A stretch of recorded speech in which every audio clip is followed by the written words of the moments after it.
예, 안녕하세요. 예, 반갑습니다. 예. 자, 이제 같이 기도하고 또 말씀을 배우도록 하겠습니다. 같이 기도하겠습니다. 우리를 사랑하시는 아버지 하나님, 저희들에게 새로운 한 해를 주시고 또 새로운 마음을 가질 수 있도록 이 귀한 동계 수련회를 허락해 주심을 감사합니다. 하나님의 말씀을 배우면서 저희들이 교훈만 받는 것이 아니라 변화될 수 있도록 하나님 친히 함께 하시고 도와주시옵소서. 저희들이 어떻게 살아야 될지를 깊이 깨닫게 해주시고 마음에 그렇게 살고 싶은 마음으로 가득 채워주시고 또 행할 수 있는, 순종할 수 있는 힘도 주시기를 간구합니다. 아무쪼록 저희들이 하나님 앞에 바른 사람이 되므로 귀하게 쓰임을 받고 무사람에게 유익을 주고 하나님께 칭찬과 존귀와 영광을 얻는 사람이 되도록 하여 주시옵소서.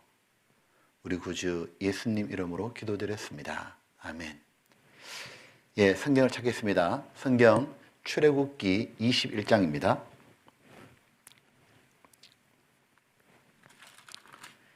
출애굽기 21장 28절로 29절을 보려고 합니다. 구약 성경 115쪽이죠. 자, 출애굽기 21장 28절로 29절인데 내용이 소회에 대한 이야기입니다. 28절 찾으면 제가 읽어볼게요. 소가 남자나 여자를 받아서 죽이면 그 소는 반드시 돌에 맞아 죽을 것이요 그 고기는 먹지 말 것이며 임자는 형벌을 면하려니와. 자, 29절입니다. 소는 본래 받는 버릇이 있고 그 임자는 그로 인하여 경고를 받았을 때 단속하지 아니하므로 남녀간에 받아 죽이면 그 소는 돌로 쳐 죽일 것이요 임자도 죽일 것이며. 예, 요즘에 이렇게 강아지를 많이 키우죠. 혹시 소를 키워본 적 있나요? 제가 어렸을 때는 시골에 보면 어린 아이들이 큰 소를 몰고 산에 가기도 하고 풀어놓아 풀도 먹이고 또 나중에 집으로 이렇게 데리고 오는 장면을 보곤 했습니다. 사람마다 성격이 다 다르잖아요. 소도 성격이 달라요. 어떤 소는 좀 얌전하고 어떤 소는 과격해가지고 사람을 잘 들이받는 소도 있는 겁니다. 이제 소를 키우는 주인은 소의 상태를 잘 알고 있죠. 그러니까 이제 만약에 그 소 중에 잘 들이받는 소가 있잖아요. 그러면 주인은 잘 단속해야 돼요. 그렇지 않으면 소가 사람을 치면 사람이 죽을 수도 있잖아요. 소가 덩치가 보통 큰 게 아니죠. 자, 이거 한번 보셔요. 이 소가 들이받으면 정말 차가 뒤집어지는 거예요. 이게 차가 펑크가 나버리죠. 그리고 여기 보면 소가 들이받아가지고 사람 죽는 겁니다. 여기도 지금 소가 들이받아가지고 사람이 죽는 거예요. 투 같은 거 보면 왜 페루인데 황소 축제인데 소뿔이 엄청나죠. 들이받으면 옆구리가 찔리고 창자 흘러내려오는 거예요. 여기는 먼 침을 놨죠. 자, 이처럼 소는 덩치가 크니까요. 들이받으면 큰 피해를 줄 수 있잖아요. 근데 이제 들이받는 소가 있는데 이웃들이 보니까 야, 이 소가 버릇이 안 좋은 거예요. 그러니까 주인한테 이제 잘 단속해라고 경고를 하는 거죠. 근데 그 경고를 받았음에도 불구하고 주인이 단속을 잘 안 해요. 내버려 두다가 이웃에게 큰 피해를 줄 땐 하나님께서 뭐라고 하시냐면 처벌하라 그러신 거예요. 어떻게 처벌하느냐면 소가 만약에 사람을 받아서 사람이 죽었잖아요. 그러면 그 소만 죽이는 게 아니에요. 그 소 주인도 같이 죽여라고. 왜? 주인이 단속했으면 소를 잘 단속했으면 소가 사람 죽이는 일은 없었다 그 말이에요. 자, 여기에 우리 삶에 아주 중요한 교훈이 나와 있죠. 구원받은 사람도 들이받는 소처럼 육체 속에는 여전히 죄성이 있고 또 죄의 습관과 나쁜 버릇이 있죠.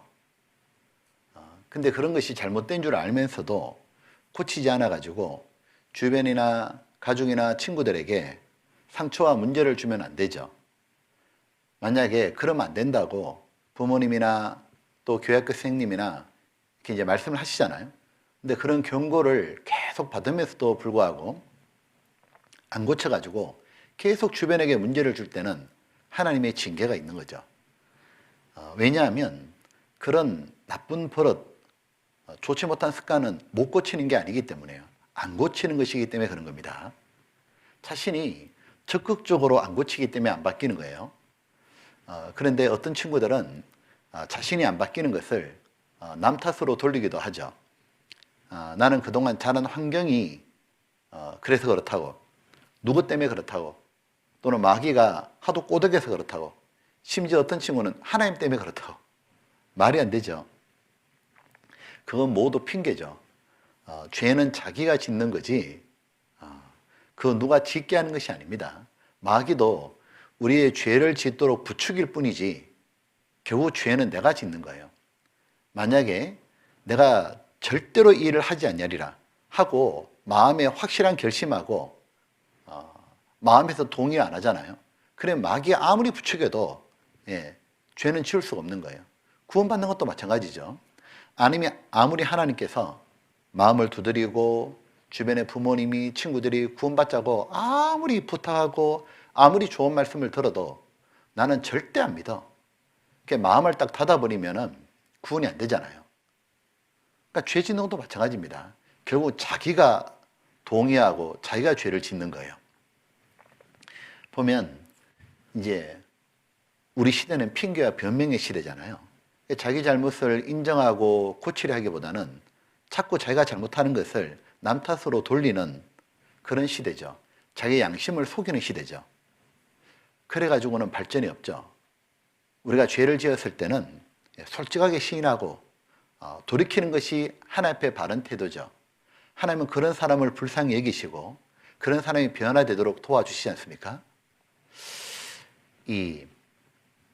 만약에요, 자신이 잘못을 계속 남 탓으로만 돌리는 사람이라면 말씀을 들어도 안 고치려고 할 거예요.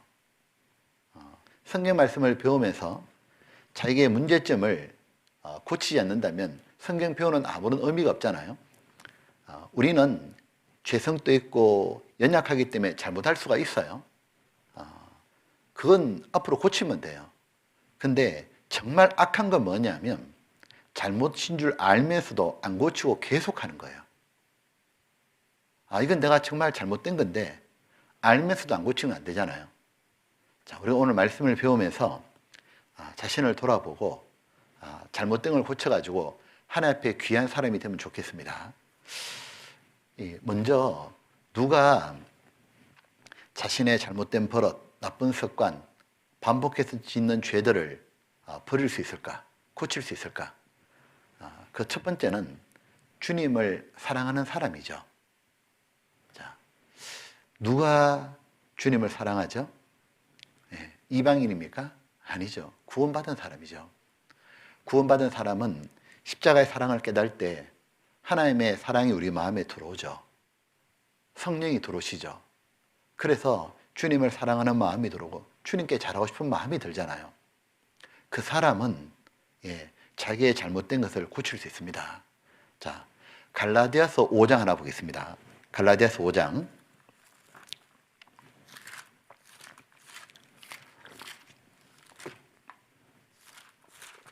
자, 갈라디아서 5장 여기 22절로 23절입니다. 5장 22절로 23절 성령의 열매가 나오죠. 잘 읽어볼게요. 9가지가 나오는데 첫 번째와 마지막이 무엇인지 잘 보세요. 오직 성령의 열매는 사랑과 희락과 화평과 오래 참음과 자비와 양성과 충성과 온유와 절제니 이 같은 것을 금지할 법이 없느니라. 보면 성령의 열매가 첫 번째가 사랑이고 마지막이 절제죠. 구원받은 사람의 마음에는 성령이 오시죠.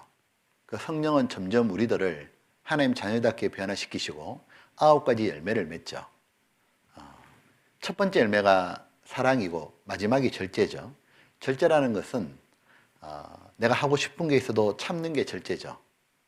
하나님의 말씀에 비춰가지고 이건 잘못된 거구나. 그러면 하지 않는 거고 이건 옳은 거구나. 그럼 하기 싫어도 할 수 있는 것. 즉 순종하는 것이 바로 절제입니다. 누가 자기를 통제하고 하나님의 말씀에 순종할 수 있을까? 하나님을 사랑하는 사람이라는 거예요. 왜? 사랑은 모든 것을 통제하고 바꿀 수 있습니다. 제가 들은 얘기인데요. 이제 70세가 넘은 할머니가 있는데 이 할머니가 평생 담배를 피웠다 그래요. 이제 이 할머니가 20대 초반에 남편을 잃고 한 50년 이상을 혼자 살면서 참 힘들게 살다 보니까 담배를 피면서 그렇게 살았다 그래요. 50년 이상이 이제 골초죠. 근데 어느 날 이제 할아버지 한 분을 만난 겁니다. 할아버지하고 만나가지고 이제 사랑이 생긴 거예요. 그 두 분이 이렇게 만나서 이제 재혼하게 되는데 그 할아버지가 할머니한테 뭐라고 했냐면 참 다 좋은데 한 가지가 자꾸 마음에 걸린다고. 그 담배 피는 거. 그 자꾸 담배를 피니까 냄새가 나고 건강도 안 좋은데 그거 좀 끊으면 안 되겠냐고. 그 말 듣더니 할머니가 그 순간부로 담배를 확 버려버린 거예요. 끊어버린 거예요. 50년 이상 담배를 피웠는데 그 누가 말해도 담배를 안 끊었거든요. 근데 사랑하는 분이 딱 말하니까 그날부로 끊어버린 거예요. 왜? 사랑을 하게 되면 사랑하는 분에게 잘 보이고 싶잖아요. 뭔가 잘해드리고 싶고 그게 사랑이죠. 누가 자신을 절제하고 순종할 수 있겠어요? 주님을 사랑하는 자인 거예요. 부모님이 왜 하고 싶은 것, 가지고 싶은 것, 먹고 싶은 걸 다 안 하시죠? 욕구가 없는 게 아니에요. 그 모든 비용들을 우리들에게 지불하시는 거죠. 교육시키고 입히고 먹이려고. 우리를 사랑하기 때문에 자신의 욕구를 절제하는 거예요. 우리 모두는 주님을 사랑하죠. 근데 내가 얼마만큼 주님을 사랑하고 있을까요? 그 측정할 수 있는 표가 있을까요? 물론 있습니다. 그게 뭐냐면 순종이라는 거예요. 예수님이 요한복음 14장에 나의 계명을 가지고 지키는 자라야 나를 사랑하는 자니.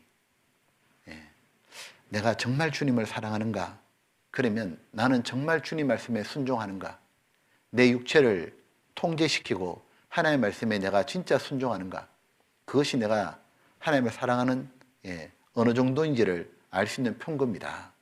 그러니까 구원받은 사람은 주님을 사랑하는 마음이 있으니까 성령이 오셨기 때문에 사랑이 있으니까 우리는 얼마든지 절제도 가능한 겁니다. 이방인은 죽었다 깨어나도 못하는 거예요. 자, 그리고 누가 또 자기의 죄 짓는 습관을 버릴 수 있을까? 주님께 칭찬받고 싶은 사람입니다. 주님께 인정받고 싶고 주님이 주시는 영원한 영광을 받고 싶은 사람은 자기를 절제할 수 있죠. 자, 고린도전서 9장입니다. 고린도전서 9장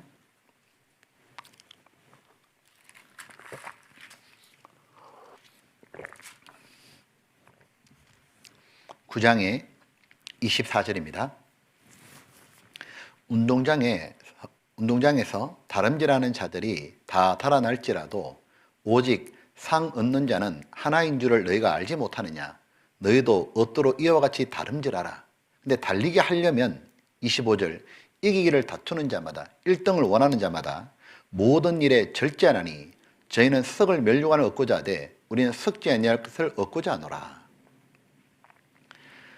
바울 사도는 하나님께 계속 귀하게 쓰임 받고 훗날 천국에서 하나님이 주시는 영원한 영광을 얻고 싶었죠. 그래서 자기 육체를 복종시키면서 하나님의 말씀에 순종해서 복음을 전했다는 겁니다. 모든 일이 그렇죠. 세상에서도 그렇지 않습니까? 자신이 하고 싶은 거 다 하고 놀고 싶은 거 다 놀면서 성공할 수가 없죠. 좋은 대학을 가기를 원하는 학생은 놀지 않고 열공해야 되죠. 잠도 줄이고 필요하면 스마트폰 대신에 투지폰 사용하기도 하잖아요. 올림픽에 금메달을 따려고 출전하는 선수들 보십시오. 평소에 얼마나 자기를 철저하게 훈련시키는지. 먹는 것도 절제하죠. 체중 관리 위해 가지고 식욕도 절제합니다. 얼마나 좋아하고 먹고 싶은 거 있는데 못 먹잖아요. 체중 유지해야 되니까. 그 피겨스케이팅이나 체조 선수나 복싱 선수나 또 뭐 유도나 레슬링이나 그런 체급들이 있는 그 나가는 선수들 있잖아요. 얼마나 자기를 철저하게 절제하는지 몰라요. 왜? 금메달이 더 중요하니까. 보면 내가 정말 하나님 앞에 인정받고 싶어요. 칭찬과 존귀와 영광을 얻고 싶어요. 내가 천국 갔을 때 정말 하나님 앞에 영원의 영광 받고 싶어요. 이 땅에서도 하나님께 인정받고 싶어요. 그런 사람은 자기 육신이 원하는 대로 살지 않을 겁니다. 만약 이것만 고치면, 신앙생활을 잘 할 수 있다면 그거 고치려고 정말 노력하지 않겠어요? 아가서 2장에 보게 되면 우리를 위하여 여우 곧 포도원을 허는 작은 여우를 잡아라. 우리의 포도원에 꽃이 피었습니다. 포도원에 꽃이 피면 열매가 맺을 건데 작은 여우들이 돌아가지고 꽃을 따먹어 버리는 거예요. 꽃이 떨어지면 열매를 못 맺잖아요. 그러면 포도원 주인이 딱 보니까 요 여우들이 돌아가지고 아이고 우리 밭을 망치네. 만약에 포도의 열매를 가득 바라잖아요. 그런 주인은 작은 여우 다 때려잡으려 할 거 아니에요. 마찬가지입니다. 우리가 하나님 앞에 풍성한 열매를 거두고 싶고 정말 하나님 앞에 내가 인정받고 싶다면 내가 이것만 고치면 이런 작은 여우들, 내 인생을 망치는, 내 마음을 망치는 이런 것들만 고치면 된다면 고칠 할 거 아니에요. 그리고 또 이 구원받은 사람은 영혼을 구원하고 싶어 합니다. 자기 가족이나 자기 주변의 친구들을 정말 구원하길 원하는 사람은 자기의 죄 짓는 습관, 나쁜 버릇을 고치려고 할 겁니다. 혹시 지금까지 지내면서 누구를 전도해 보기로 결심해 본 적 있어요? 아니면 전도해 본 적 있어요? 아마 전도하려고 딱 마음 먹었다면 그때부터 내 행동이 달라졌을걸요? 이 회사를 갈 때도 제가 다닐 때입니다. 전도하려고 딱 마음 먹으니까 회사 가는 발걸음이 다른 겁니다. 회사 딱 갔을 때 내가 정말 잘해야겠다. 말이나 행동을 내가 언제나 스마일, 웃고 쓰레기가 있으면 내가 먼저 가서 치우고 누가 말할 때 항상 부드럽게 대답하고 왜? 뭐 때문에 그렇게 하냐고 말해요. 왜 일찍 출근해가지고 남들 하지 않는 청소도 하고 다른 분들한테 먼저 인사도 하고 왜 상사가 야단쳐도 순종하고 왜 그렇게 하냐고 말인 겁니다. 전도하려고. 전도하려는 마음을 딱 먹으면 육신대로 살지 않죠. 자, 여기 보면 고린도전서 13장은 사랑장이라고 하잖아요. 자, 사랑은 오래 참고 사랑은 온유하며 사랑은 투기하는 자가 되지 아니하며 사랑은 자랑하지 아니하며 사랑은 교만하지 아니하며 물에 행치 아니하며 자기육을 굳지 아니하며 쭉 나오잖아요. 요 사랑은 예수님의 인격을 말씀하는 건데 요 사랑 대신에 전도하려면 그렇게 넣어도 될 겁니다. 자, 제가 한번 읽어볼게요. 전도하려면 오래 참아야 돼요. 전도하려면 온유하며 전도하려면 투기하는 자가 되지 아니하며 전도하려면 자랑하지 아니하며 전도하려면 교만하지 아니하며 물에 행치 아니하며 자기의 유익을 굳지 아니하며 성내지 아니하며 악한 것을 생각지 아니하며 불의를 기뻐하지 아니하며 진리와 함께 기뻐하고 전도하려면 모든 걸 참으며 모든 걸 믿으며 모든 걸 바라며 모든 것을 견디느니라. 우리들이 정말 이 영혼을 내가 구원해야겠다. 우리 가족들, 부모님 또는 동생 또는 오빠, 누나 내가 정말 구원해야겠다. 이 마음을 딱 가지면 내 행동은 말과 행동이 완전히 달라질 겁니다. 가만히 보면 누가 자신의 잘못된 버릇과 이 죄들을 고칠 수 있냐면 구원받은 사람밖에 없는 겁니다. 구원받은 사람은 주님을 사랑하는 마음이 있고 또 주님께 칭찬받고 싶은 마음도 있고 또 다른 영혼을 구원하고 싶은 마음이 다 주어졌잖아요. 나무로 치면 좋은 나무이기 때문에 좋은 열매를 맺는 겁니다. 구원받은 사람은 주님이 와 계시고 마음속에 성령이 와 계시기 때문에 진정으로 무엇이냐면 나쁜 것을 고칠 수 있는 사람인 거예요. 자, 이 보면 이제 구체적으로 자신에게 어떤 나쁜 버릇이 있어요? 어떤 들이받는 버릇이 있어요? 어떤 죄 짓는 버릇이 있죠? 무엇을 고쳐야 돼요? 제가 생각했을 때는 가장 첫 번째가 뭐냐면 말을 고쳐야 됩니다. 말을 함부로 해가지고 상대방에 큰 상처를 줄 수 있죠. 미국에서 이런 일이 있었습니다. 이제 부부가 이제 미국에서 이제 생활하는데 남편이 이제 공부를 해야겠다고 하는 겁니다. 그래서 이 남편이 이제 공부를 하려고 하면 아내가 이제 뒷바라지를 해줘야 되는 거예요. 그래서 남편이 그 미국의 비싼 학비를 내고 공부하기 위해서 이제 아내가 접시 닦기도 하고 하루 종일 서서 햄버거도 굽고 자기 거 다 포기하고 남편 뒷바라지 한 겁니다. 남편이 이제 정말 박사가 된 거예요. 그리고 이제 안정된 직업도 가지고 참 잘 된 겁니다. 근데 부부싸움이 벌어진 거예요. 부부싸움 하다가 남편이 이래 말합니다. 너는 이제 필요 없어. 이제 아내에게 너는 더 이상 내게 필요 없어. 아내가 너무 상처받아가지고 자살해 버렸잖아요. 그 말 한마디에 보면 잠언에 이런 말씀 있잖아요. 혹은 칼로 찌른 같이 함부로 말하거니와. 함부로 말해가지고 자살도 하잖아요. 보면은 반대로 이 말을 정말 바르게 해가지고 다른 사람들에게 큰 은혜를 끼칠 수도 있잖아요. 저를 전도한 분들이 있는데 친구하고 친구 그 가족들입니다. 근데 만나서 얘기를 딱 나눠보는데 말씨가 다른 거예요. 딱 보니까 자기를 높이는 것도 안 하고 너무 부드럽고 온유한 말을 하는 겁니다. 참 말을 참 저렇게도 하시네. 근데 이 성경에 대해서는 확신에 차고 힘있게 말하는 거예요. 성경이 사실이라고. 하나님이 정말 살아계신다고. 예수님이 사랑하신다고. 말씀만 끝까지 들으면 구원받을 수 있다고. 와 보라고. 제가 듣다가 아니 이분들이 저렇게 부드럽게 말하는데 성경에 대해서는 저렇게 확신에 차게 말하네. 그것이 사람 마음을 이끄는 겁니다.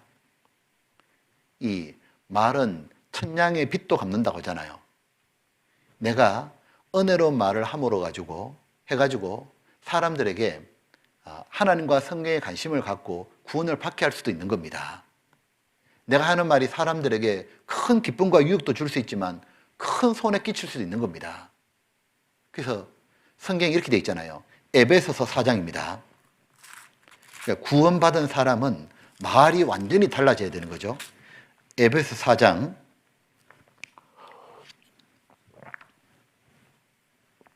여기 보면 22절입니다. 너희는 유혹의 욕심을 따라 썩어져가는 구습, 옛 습관을 쫓는 옛 사람을 벗어버리고 오직 심령으로 새롭게 되어 하나님을 따라 의와 진리의 거룩함으로 지으심을 받은 새 사람을 입어라. 즉 옛 것을 버리고 새롭게 살아라 되어 있잖아요. 그 중에 29절 보시죠. 말이 완전히 바뀌어야 된다고 말씀하는 겁니다. 29절에 보게 되면 무릇 더러운 말은 너희 입 밖에도 내지 말고 오직 덕을 세우는 데 소용되는 대로 선한 말을 하여 듣는 자들에게 은혜를 끼치게 하라. 듣는 자들이 은혜가 된다 그 말인 겁니다. 이제 어떤 분이 이렇게 말했습니다. 말은 그 사람의 됨됨이를 보여주고 영혼의 거울이라고. 그러니까 구원받은 사람은 구원받은 사람답게 말을 해야 되잖아요. 그러니까 구원받은 사람이 예를 들면 뭐 욕을 한다든지 부모님께 큰 소리 치고 대들고 반말하고 불평하고 원망하고 비난하고 욕하고 음란한 말하고 자기 높이고 자기 자랑하고 구원받은 사람에게는 어울리지가 않잖아요. 이렇게 어울리는 게 있고 어울리지 않는 게 있지 않습니까? 보면은 구원받은 사람에게는 정말 경우에 합당한 말 하게 되면 언쟁반의 금사과라고 너무 이쁘다 그 말입니다. 구원받은 사람이 구원받은 사람답게 말할 때는 너무 귀한 겁니다. 왜? 그 말은 보통 말이 아닌 거예요. 이 성경 야고보서에 보면 이런 말씀 나옵니다. 보면 야고보서 3장에 이런 말 나와요. 우리가 다 실수가 많으니 만일 말에 실수가 없는 자면 곧 온전한 사람이라 능히 온몸도 굴레 씌우리라. 우리가 말을 순종케 하라고 그 입에 재갈 먹어 온몸을 억하며, 여기 지금 야고보 사도가 뭐라고 말씀하느냐 하면 말에 실수가 없는 자면 곧 온전한 사람이라. 즉 말을 실수가 없이 바르게 할 수 있는 사람이면 그는 온전한 사람이라고. 이 야고보가 누구냐면 예수님의 육신의 동생입니다. 그러니까 야고보는 예수님과 같이 집안에서 30년 이상을 같이 살았죠. 그 예수님이 공생애 할 때 모습도 다 지켜봤고 예수님을 계속 지켜본 사람이니까 예수님에 대해서 어떻게 살았는지를 너무 잘 알고 있잖아요. 이 야고보가 지금 곧 온전한 사람이라고 말할 때 예수님을 생각하지 않았을까요? 왜? 예수님은 말에 실수가 없잖아요. 사도 베드로도 예수님을 3년 반 동안 따라다녔잖아요. 그리고 예수님이 말씀하시는 것, 행동하시는 것, 마지막 십자가에 못 박히는 장면까지 다 봤습니다. 그리고 이렇게 베드로전서 2장에 말씀하시잖아요. 예수님에 대해서 예수님은 죄를 범치 아니하시고 그 입에 괴사도 없으시며 거짓도 없으시며 욕을 받으시되 대신 욕하지 아니하시고, 예수님은 욕을 얻어먹었지만 욕은 안 하셨습니다. 거짓말도 없고 남 속이는 것도 없고 사기치는 것도 없었잖아요. 모함하는 것도 없고 예수님은 말이 정말 온전한 분인 겁니다. 이 야고보 사도가 이렇게 또 말하고 있죠. 앞에 봅시다. 야고보 3장에 능히 온몸도 굴레 씌우리라. 만약에 말을 통제할 수 있으면 온몸도 굴레 씌우리라. 그 사람 행동도 모두 다스릴 수 있는 사람이라는 거예요. 그러니까 내가 정말 말을 바꿀 수만 있다면 말하는 태도를 온몸도 다 바꿀 수 있다는 겁니다. 그러면서 이렇게 말씀하는 거예요. 우리가 말을, 여기 말은 타는 말, 홀스 말입니다. 순종케 하려고 그 입에 재갈 먹여 온몸을 억하며 조종하며. 자, 한번 보게 되면 말이 400kg가 넘으니까 말이 힘이 대단하잖아요. 사람 태우고 뛰고 마차도 끄니까. 근데 이 큰 덩치가 큰 말을 어떻게 길들일까? 이 아이가 조종하는데도 다 따라온다는 겁니다. 어떻게 따라오느냐? 재갈.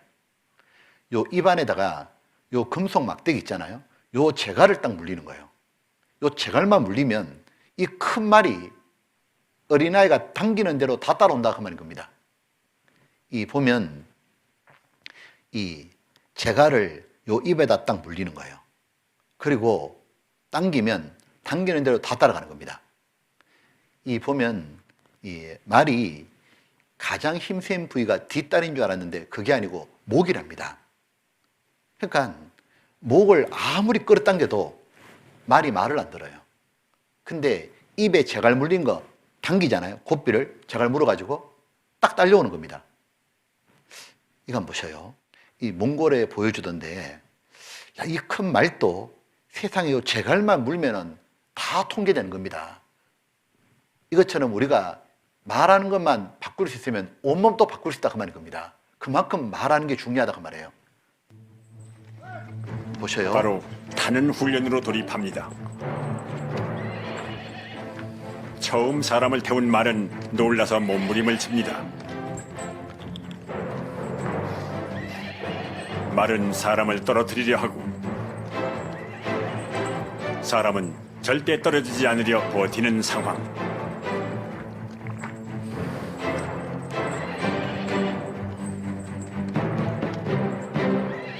결국 고삐를 움켜쥔 인간이 승리하게 되죠. 말을 조종하는 재갈은 기원전 3500년부터 이용한 도구. 말의 입안 구조에 맞게 만들어졌죠. Энэ хазаартай морь бол яг энэ хамгийн ардын соёо байгаа энэ. Энэ соёо.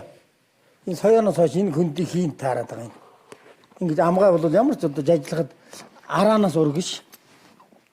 Тэгээд энэ юу нэ энэ соёоноос хойш яг энэ хөндийн дээр ингэ таарад байхгүй суул ингэ байж ингэ. 보셨죠? 제가 이제 몽골에 한번 이렇게 수련회 차 한번 간 적이 있는데 그때 이제 몽골 이제 수양관에서 아침에 다른 선교사님들이 저한테 해골 하나를 가져온 거예요. 그게 이거예요. 자, 이걸 딱 보다가 이게 무슨 짐승인지 몰랐습니다. 이게 말이라는 거예요. 근데 말을 딱 보니까 이빨이 없죠, 여기에요. 이빨이. 야, 그래서 이 이빨 빠진 늙은 말의 해골인갑다. 그랬는데 그게 아닌 거예요. 원래 여기가 이빨이 없는 겁니다, 여기. 그게 아까 빈 공간 치극이라 했죠. 이제 하나님께서 이렇게 만들어 놓은 거죠. 이 빈 공간에다가 재갈 물릴 수 있도록 나머지 풀 먹는 건 지장 없도록. 이거 보면서 어떤 생각이 드느냐 하면 하나님께서 야, 저 큰 말도 통제할 수 있도록 이렇게 입에 재갈 물릴 수 있는 치극을 준비해 두셨구나. 그것처럼 하나님이 구원받은 사람은 이 자신의 말과 행동을 통제할 수 있도록 하나님 주신 빈 공간 치극이 있습니다. 그게 무엇이냐면 바로 구원받은 사람 마음속에 성령을 주신 거예요. 구원받으면 새 마음이 생기는 거예요. 주님을 사랑하는 마음이 생기고 주님께 칭찬받고 싶고 다른 사람 구원하고 싶은 마음, 이전에 없던 마음입니다. 이 마음이 딱 들어오니까 어떤 것이 들어오느냐면 나도 바뀌어야겠다. 내가 말과 행동을 바꿔야겠다. 그 마음이 생기잖아요. 그래서 주님은 어떤 분이냐면 우리를 구원하시고 난 다음에 우리를 고치시는 분인 거예요. 입술에 열매를 맺게 하시는 분입니다. 구약성경 이사야 57장. 이사야 57장 한번 보겠습니다. 57장에 이렇게 돼 있죠. 57장 여기 19절입니다.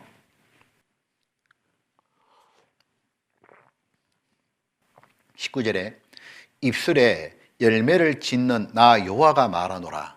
먼 데 있는 자에게든지 가까운 데 있는 자에게든지 평강이 있을지어다. 평강이 있을지어다. 내가 그를 고치리라 하셨느니라. 여기 보게 되면 우리가 구원받기 전에는 마음에 평강이 없었습니다. 악인에게 평강이 없죠. 죄 때문에 지옥 가기 걱정하는 사람에게 무슨 마음의 평강이 있겠어요. 그러다 어느 날 성경을 배우다가 십자가의 사랑을 깨달았습니다.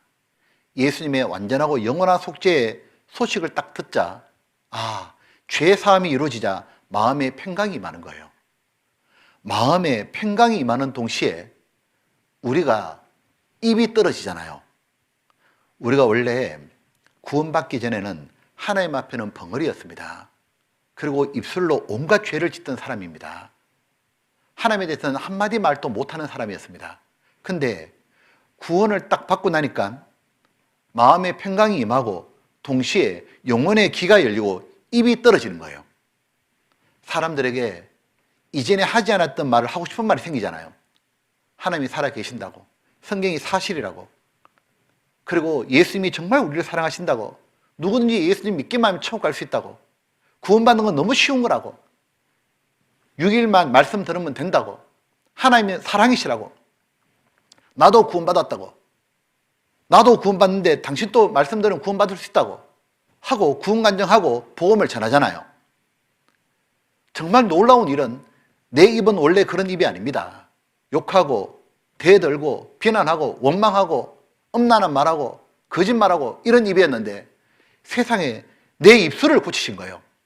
내 마음을 고치시고 생각을 고치시고 그리고 입술에 열매를 맺게 하시는 겁니다. 하나님께 감사와 찬미의 열매를 올리게 되고 복음 전해가지고 다른 사람을 구원시키는 거예요. 형제 자매에게 위로의 말을 전해주는 겁니다. 주님이 우리를 바꿔주신 거예요. 구원받은 사람 마음을 바꿨습니다. 우리가 통제될 수 있도록 우리 마음을 바꾸시고 고쳐주신 혀 가지고 우리가 타인에게 상처와 문제를 주고 자기 인생을 망치고 주님을 욕되게 하면 안 되죠. 내가 정말 해야 될 말이 있잖아요. 내가 정말 아끼지 말고 크게 외쳐야 될 말이 있습니다. 이사야 58장 그 밑에 1절이죠. 크게 외치라. 아끼지 말라. 내 목소리를 나팔같이 날려 내 백성에게 그 허물을 야곱집에 그 죄를 고하라. 크게 외치라고. 아끼지 말라고. 이런 데는 목소리를 아끼지 말라고. 사람이 똑똑히 들을 수 있도록 나팔을 부르라고. 그냥 크게 들리도록. 어떤 겁니까? 회개하라고. 천국 지옥 있다고. 이대로 있으면 죽으면 지옥에 간다고. 하나님이 우리를 구원하셨다고. 누구나 조금만 말씀만 들으면 구원받을 수 있다고. 어떤 죄 지은 사람도 구원될 수 있다고. 말씀만 들으면 된다고. 이대로 죽으면 지옥에 간다고. 안 된다고. 크게 외치라고. 보면 세례 요한은 광야에서 외치는 소리였잖아요. 작은 소리가 아니었죠.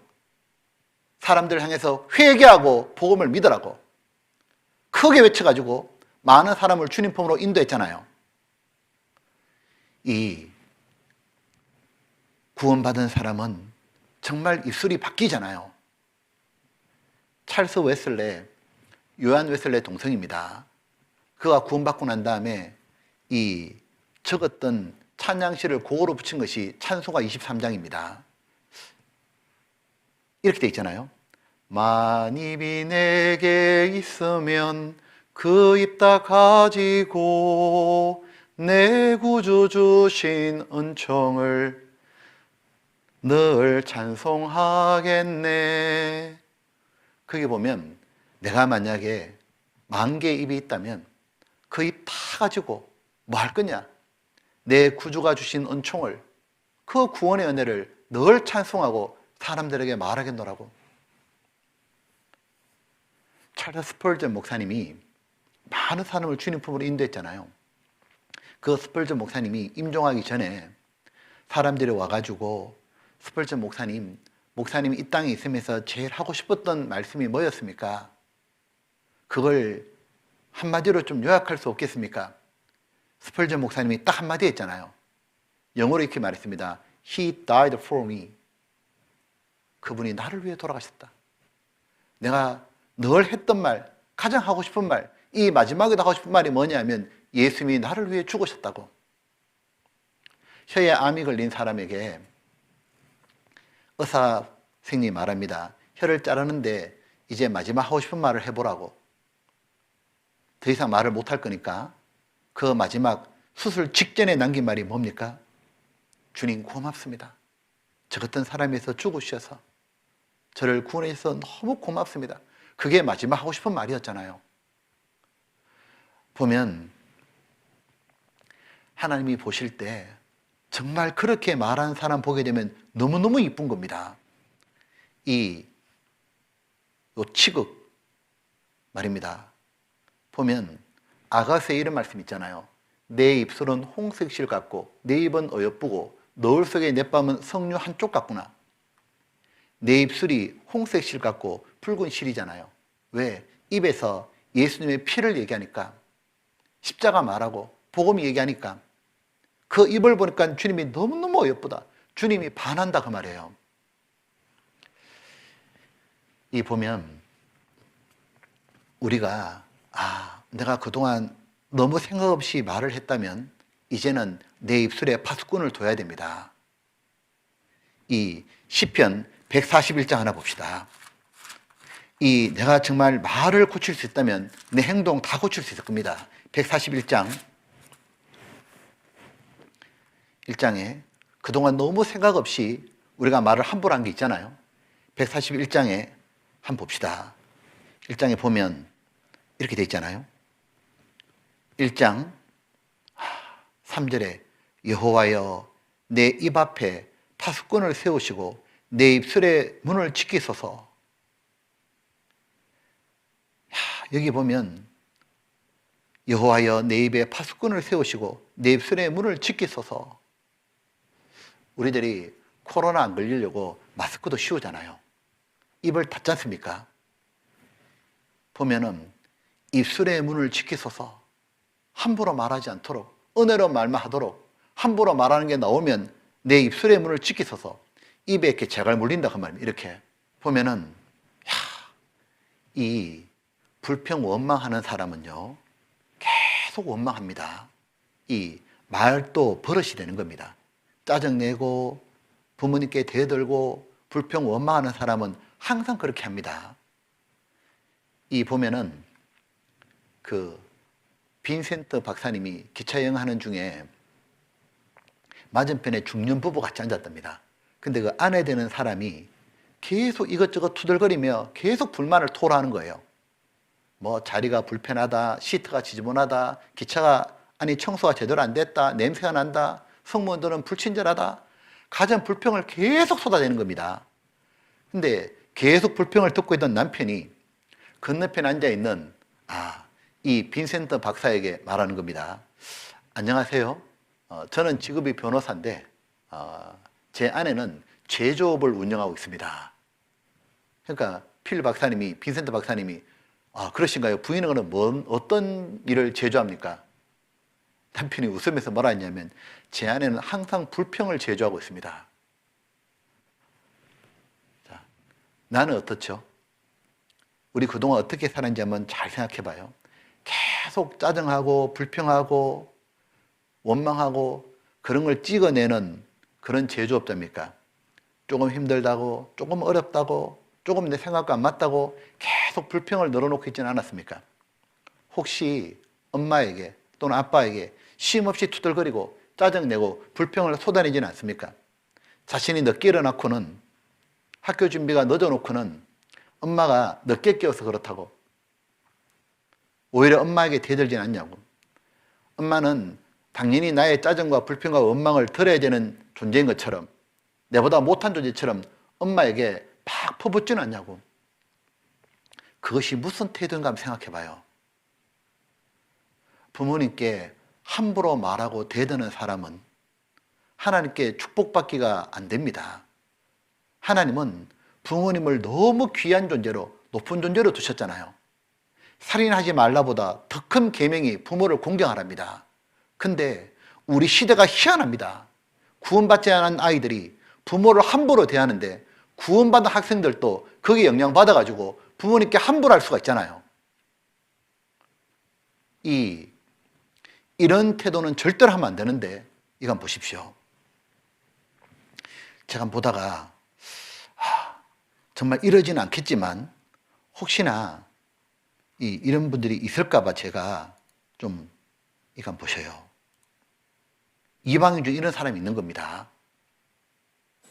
왜 그러는 거요? 막 그러면서 반말 비스무리 하면서 냅두라고 내 맘대로 산다고 이런 식으로 하면서 도망가고. 정말 너 이거 남자잖아. 너 왜 그러는 거야 진짜? 내가 다 알아서 해. 너 어린애야? 내가 다 알아서 한다니까. 알아서 하는데 이게 뭐야? 알아서 공부할 테니까 나가. 나가. 진짜. 항상 만만한 건 내가 엄마 때문에 엄마였다. 왜 안 깨웠어? 그거 하나 못해? 엄마는 하는 일이 뭐야? 안쓰러우면 엄마가 대신 나갈 거야? 엄마는 뭐 하는 사람이야? 제가 나가고 나서 우셨던 거예요. 너무 속이 상해서. 정말 되게 못됐죠. 못되게 됐고. 떠나고 나서야 소중함을 느끼는 어머니.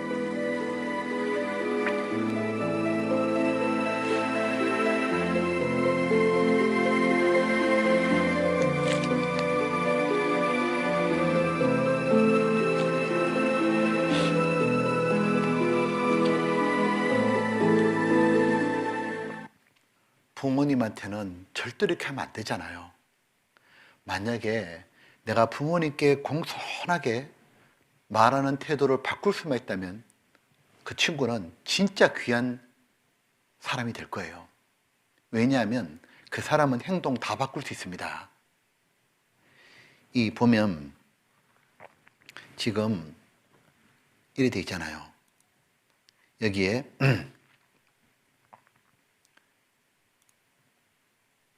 잠언 30장에 보게 되면 이래 되어 있습니다. 아비를 저주하며 어미를 축복하지 아니하는 무리가 있느니라. 이런 무리들이 있다고 말해요. 이방인들 중에 이런 무리들 있잖아요. 그게 물들면 안 되잖아요. 아비를 조롱하며 어미 순종하기를 싫어하는 자의 눈은 골짜기에 까마귀에 쫓기고 독수리 새끼에 먹히리라. 하나님이 얼마나 미워하는지가 보이잖아요. 이방인들이 부모에게 하는 거 그거 본받으면 안 되잖아요. 이 보면 반대로 이 똑같은 환경인데도 감사할 조건을 찾고 오히려 감사하는 사람 있잖아요. 그 사람은 정말 자기만 행복한 게 아니라 주변 사람 전부 다 뭐냐면 행복하게 만들고 뜻하지 않은 축복도 가져옵니다. 그래서 항상 부모님께 감사하고 무슨 일이 있어도 언제나 감사하려고 그러고 그 감사하는 습관을 가지잖아요. 고맙습니다 하고. 얼마나 귀한지 모릅니다. 이런 실예가 있습니다. 이 미국의 자동차 왕 그러면 헨리 포드를 꼽는 겁니다.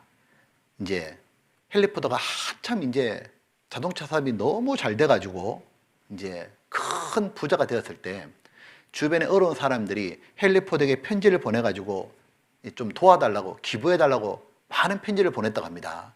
그 중에 그 어느 시골 벽지에 여자 교사 마르다라는 이 교사가 편지 한 통을 보낸 겁니다. 내용이 뭐냐면 이 시골에는 피아노가 없다고, 이 학교에 그 아이들을 위해 가지고 피아노를 치고 음악을 가르치고 싶은데 피아노가 없어. 그러니까 피아노 한 대만 좀 기증해 달라고. 그 당시 피아노 값이 $1,000면 $1,000를 부탁했답니다. 근데 헨리 포드가 딱 받아보더니 뭐 의례적인 이야기인 줄 알고 답변을 보내는데 10센트만 딱 넣었대요. 예를 들면 100만 원 좀 부탁했는데 보내주는 건 100원짜리 하나 딱 넣어주는 거 똑같은 겁니다. 이 마르다가 헨리 포드 답변이 왔을 때 엄청 기대하고 봉투를 뜯어보니까 100원짜리 하나 들어있는 거예요. 자, 여러분 같으면 어떡하겠습니까? 그 상황이면? 날 거지를 하냐고 100원짜리 하나 넣어주자고 탁 집어 던질 거 있잖아요. 그리고 그때부터 헨리 포드가 나쁘다고 막 그 부자인데 나쁜 놈이라고 막 불평 원망할 수 있잖아요.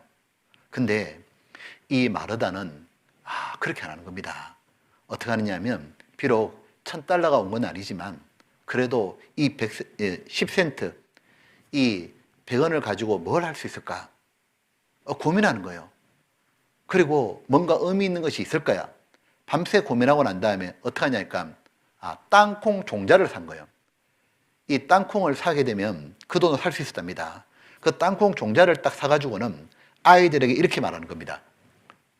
헨리 포드 회장님이 우리에게 공짜로 이 10센트를 주셨는데 이걸로 뭘 할 수 있을까?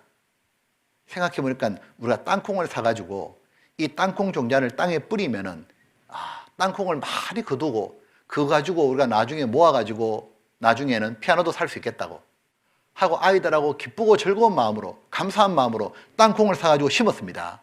근데 이 가을에 농사가 정말 잘 된 거예요. 땅콩을 많이 거두고 난 다음에 정말 헨리 포드 회장님 덕분에 이렇게 할 수 있다고 감사하다고 하면서 땅콩 한 상자를 딱 박스에 담아가지고 감사 편지와 함께 헨리 포드 회장님께 보낸 겁니다. 회장님이 딱 받아보고는 너무 크게 감동을 한 거예요. 어떻게 했냐면 이 학교에다가 다시 답변을 보냅니다. 뭐라고 보냈냐면 피아노 한 대가 아니고 10대 살 수 있는 $10,000를 보낸 거예요. 보면 이 $1,000에 10,000분의 1이 10센트라고 합니다. 근데 그거 받고 불평 안 하고 감사한 그 여고사의 마음씨가 그 착한 마음이 결국 뭐냐면 10센트를 $10,000로 불러온 겁니다. 그리고 주변 아이들에게도 감사한 마음을 다 집어넣었잖아요. 구원받은 사람이 정말 감사하는 말을 한다면 얼마나 좋겠어요. 그러면 주변 사람들에게 쟤는 뭐든지 다 감사하는구나. 참 하나님 믿는 사람이 다르구나. 똑같이 욕하고 불평하고 원망하고 짜증내는 게 아니라 뭐든지 간에 말도 버릇입니다. 내가 정말 작은 것에도 감사를 찾아보고 사람들에게 은혜로운 말을 끼치려고 내가 진짜 말버릇을 고칠 수 있다면 그 사람은 다 바뀔 겁니다. 특히 부모님께 그렇게 할 수 있다면 얼마나 좋겠어요. 내 마음의 불평과 원망과 짜증이 팍 나려고 할 때, 그때 여호와여 내 입에 파수꾼을 세우시고 내 입술의 문을 지키소서. 또 부모님에게 야단 맞을 때나 교회학교 선생님께 책망받을 때, 그때도 기름처럼 여기고 보배처럼 여기라고. 누가 내한테 이렇게 말해주겠냐고. 잘 경청하고 이걸 고쳐야겠구나. 그 사람은 진짜 복된 사람인 거예요. 왜? 그 사람 하나님의 축복이 결정이 나 있습니다. 왜? 고치려고 하는 사람이니까. 하나님 반드시 변화가 되도록 도와주실 거고, 변화될 때 얼마나 많은 걸 주시겠어요. 그리고 또 한 가지 우리가 절대로 하면 안 되는 것, 또 절제해야 될 게 있습니다. 그게 뭐냐면 이성교제인 겁니다. 이 보면은 이래 돼 있죠. 이성교제를 우리는 지금 시기에 절제하고 통제해야 됩니다. 왜냐하면 이성교제 때문에 잘못하면 내 삶이 망칠 수가 있는 거예요. 야곱에게 12명의 아들이 있잖아요. 첫째 이름이 누굽니까? 루벤이죠. 원래 이스라엘은 장자에게 2배나 더 기업을 줍니다. 유산을 주는데 루벤은 2배의 기업을 못 받잖아요. 장자인데. 이유가 뭐예요?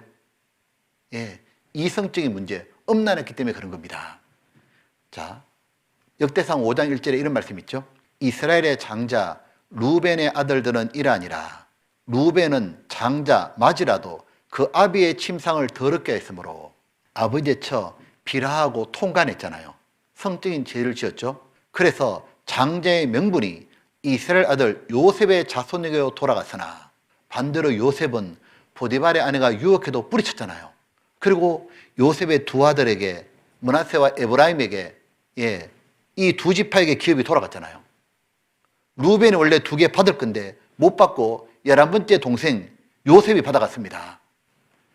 이 보면 이유가 뭐냐 하면 이유가 루벤은 첫 번째 맞이였고 재능도 탁월했습니다. 창세기 49장에 이렇게 돼 있잖아요. 루벤아, 아버지 야곱이 죽기 전에 이제 아들들에게 쭉 얘기하면 유언을 하는 겁니다. 루벤아, 너는 내 장자요. 나의 능력이요, 나의 기력의 시작이라. 너는 바로 나의 첫 번째 너무 소중한 자식이라고. 그리고 위강이 초등하고 권능이 탁월하다마는 그러나 여기 없으면 얼마나 좋겠어요. 능력은 너무 뛰어난데 문제는 이겁니다. 성품이 엉망인 거예요. 물에 끓은 같았은즉 너는 탁월치 못하리니 내가 아비의 침상에 올라가 더럽혔으므로다. 그가 내 침상에 올랐었도다. 물이 끓어오른 것처럼 엄난한 욕심이 막 끓어올랐다 그 말이에요. 왜? 평소에도 엄난한 게 있었던 것 같아요. 커피 이제 타려고 커피포트에 물을 끓이면 나중에 팔 끓으면 물이 뚜껑이 막 이렇게 들썩들썩 하잖아요. 그것처럼 이 루벤은 엄난한 욕심이 발달한 겁니다. 자주 엄난 욕심이 끌어올랐는데 정말 해서는 안 되는 것, 절대 넘어서는 안 되는 선이 있잖아요. 아버지의 처잖아요. 자기 처남만 아니어도 어떻게 그 비라하고 통관하냐고. 해서는 안 되는 선을 넘어서니까 너는 이래 됐죠. 성경에 보게 되면 탁월치 못하리니, 탁월했는데 탁월하지 못하게 되어버린 겁니다. 반대로 요셉은 차분했잖아요. 보디발의 아내가 계속 유혹해도 아무도 없고 둘밖에 없고 요셉은 끌어오는 정욕이 있는 사람입니다. 근데 그렇게 유혹해도 요셉이 딱 뿌리치잖아요. 왜? 요셉은 하나님께 축복받고 싶은 마음이 있는 거예요. 요셉은 하나님을 생각하는 사람입니다. 하나님 주신 꿈이 있잖아요. 하나님은 반드시 이 꿈을 이루실 건데 내가 하나님께 딱 붙어야겠다. 왜? 그러면 하나님이 이루실 거니까. 그거 알고 요셉은 도망가 버렸잖아요. 요셉 하는 말이 그랬잖아요. 내가 어떻게 하나님 앞에 득자리까? 요셉은 하나님을 생각하고 돌아섰습니다. 루벤은 하나님이 없는 거예요, 마음에. 그리고 하나님의 축복을 못 받잖아요. 루벤은 해서는 안 되는 걸 했잖아요. 삼손도 솔로몬도 왜 능력을 상실했습니까? 모두 이성 문제입니다. 이 보면은 많은 학생들이요, 이성 교제하다가 신앙이 미끄러지는 거예요. 솔로몬이 왜 말년에 우상 숭배했습니까? 이성을 너무 많이 사귀었잖아요. 이 나라 저 나라 여인을 계속 사귀다 보니까 그 엄란한 버릇을 못 고치는 거예요. 나중에 그 여인들이 섬기는 우상까지 받아들였잖아요. 뭘 할 수 있냐면, 이성을 사귀는 것도 습관이 되고 점점 뭐냐면 욕심은 발달한다 그 말인 겁니다. 욕심이 발달되고 많아질수록 실정도 잘 냅니다. 그래서 어떤 일이 벌어지냐면 조금 사귀다가 또 헤어지는 거예요. 근데 그 욕심이 발달하니까 또 다른 사람 또 사귀는 거예요. 이 학생 시절에 만약에 이성교제를 하잖아요. 그 사람 좀 미안하지만 대학생이 되고 청년이 되어도 계속 이성교제할 가능성이 많습니다. 심지어 결혼하고 난 다음에도 딴 사람하고 이성 사귈 수 있다 그 말이에요. 이 보면 지금 안 고치잖아요. 점점 어떻게 되느냐 하면 이성 문제로 복잡해진다 그 말인 거예요. 솔로몬이 안 고치는 바람에 더 많은 여인 가까이 하다가 인생이 망가졌잖아요. 이 이성교제는 처음부터 피해야 됩니다. 이 요셉의 때 지혜를 배워야 되잖아요. 보디발의 아내가 동침하자 그러니까 요셉이 옷 벗고 도망가 버리잖아요. 그 요셉의 행동에서 배울 게 있다 그 말입니다. 무엇이냐면 이성교제는 무조건 피해야 되는구나. 왜? 접촉하다 보면 문제가 생긴다 그 말인 거예요. 그래서 성경에 이렇게 말씀하시잖아요. 디모데후서 2장 22절에 내가 청년의 정욕을 피하고, 디모데가 젊은 사역자입니다. 청년의 정욕을 피하고 주를 깨끗한 마음으로 부른 자들과 함께 의와 믿음과 사랑과 화평을 좇아라. 피해라. 이성교제를 피해라. 그러니까 달달한 연애 드라마 계속 가까이 하게 되면 이성교제 하게 됩니다. 음란물을 계속 가까이 하는 사람은 몰래 음란물 가까이 하면 혼자 음란한 행위도 하는 겁니다. 나중에 심한 음란죄에 빠질 수 있잖아요. 잘못하면 성적인 죄를 지어서 자기 인생이 너무 어려워질 수도 있잖아요. 모든 것은 때가 있습니다. 지금은 이성교제를 할 때가 아니죠. 사울날을 위하여 마병을 예비할 때입니다. 마귀의 손에 붙잡힌 그 불쌍한 영혼들을 구원하기 위해서 준비해야 될 때다 그 말인 겁니다. 공부해가지고 지금 지식을 습득해야 되고 나중에 대학 가든 아니면 직장에 가든 돈을 벌어야 되잖아요. 내가 돈을 벌어가지고 사람들에게 나눠주면서 전도해야 되잖아요. 그리고 지식을 익혀야만 다른 사람을 굴복시킬 수 있잖아요. 그리고 거룩하고 경건한 습관을 지금 들려야 되잖아요. 그런 준비가 잘 되면 주님께서 결혼할 때가 되면 가장 합당한 사람을 내 짝으로 연결시켜 준다 그 말인 거예요. 이렇게 생각하면 맞습니다. 나는 평생 연애를 한 번만 할 거다. 한 사람하고만. 언제 하느냐면 결혼하고부터 하는 거예요. 결혼하기 전까지 자기를 지키고 기다리는 겁니다. 얼마나 귀한지 몰라. 제가 이렇게 결혼식 주례할 때 이 청년 이제 형제 자매가 있잖아요. 이제 초등학교 때 구원받고 쭉 청년에 결혼할 때까지 나이 30살쯤 되잖아요. 그때까지 교회를 떠나지 않고 이성교제 하지 않고 바르게 자란 청년들이 결혼하잖아요. 저는 얼마나 고맙고 그 주례를 맡았다는 것이 얼마나 영광스러운지 몰라요. 너무너무 훌륭한 분들이잖아요. 왜? 그게 쉬운 게 아니잖아요. 왜? 세상 사람 다 이성교제 하니까. 근데 왜 안 하고 싶겠냐고. 왜 자기도 달달하게 살고 싶지 않겠냐고. 근데 하나님 앞에 내가 바르게 자기를 쳐서 복종시키는 거잖아요. 그 사람은 하나님 주신 짝을 만나게 되고 그 사람은 그때부터 평생 연애하는 거예요. 달콤한 사랑이 계속 가는 겁니다. 이성교제를 멀리하는 것, 그 진짜 잘하는 거다 그 말인 거예요. 자, 그리고 이 마지막 때 일어난 일이 뭐냐면 세상 오락과 게임에 빠지면 안 됩니다. 자, 성경 요래 돼 있죠. 디모데전서 5장 6절에 한번 같이 읽어봅시다. 일락을 좋아하는 이는 살았으나 죽었느니라. 요 일락이 다른 번역에 방탕이라 되어 있습니다. 이 보면 방탕하게 산다는 말은 자기 해야 할 일을 하지 않고 육체의 즐거움에 빠져서 흥청망청 산다 그 말이잖아요. 그런 사람은 살았으나 죽었느니라. 이게 뭐냐면 구원받았다고 말하는데 세상 즐거움에 빠져가지고 흥청망청 사는 사람은 구원받았다고 말하지만 죽은 자와 다름이 없다. 이방인과 다름이 없다. 그 말인 겁니다. 이 우리 시대 마지막 시대에 보면 방탕에 빠지게 만듭니다. 자, 누가복음 21장 하나 봅시다. 자, 성경 누가복음 21장에 이렇게 되어 있습니다. 21장 여기 보면 34절에 마지막 시대의 특징이 뭔지 딱 한번 보시죠. 이렇게 되어 있죠. 34절. 자, 차였으면 제가 읽겠습니다. 너희는 스스로 조심하라. 그렇지 않으면 방탕함과 술 취함과 생활의 염려로 마음이 둔해지고 뜻밖의 그날의 덕과 같이 너에게 임하리라. 이날은 온 지구상에 거하는 모든 사람에게 임하리라. 이러므로 너희는 장차 올 이 모든 일을 능히 피하고 인자 앞에 예수님 앞에 서도록 항상 기도하며 껴있으라 하시니라. 이 마지막 때 어떤 일이 벌이냐. 34절에 너희는 스스로 조심하라. 그렇지 않으면 방탕한가. 마지막 때는 방탕하게 만드는 일이 있다 그 말인 겁니다. 흥청망청 세상 즐거움에 빠진 일이 있다 그 말인 거예요. 스스로 조심해야 된다고. 제가요, 예전에는 이 말씀이 좀 이해가 안 됐습니다. 어떻게 구원받은 사람이 흥청망청 세상 즐거움에 빠질 수 있을까? 근데 지금 이해가 되는 거예요. 코로나가 딱 터지고 나니까 더 이해가 되는 겁니다. 뭐냐면 스마트폰인 거예요.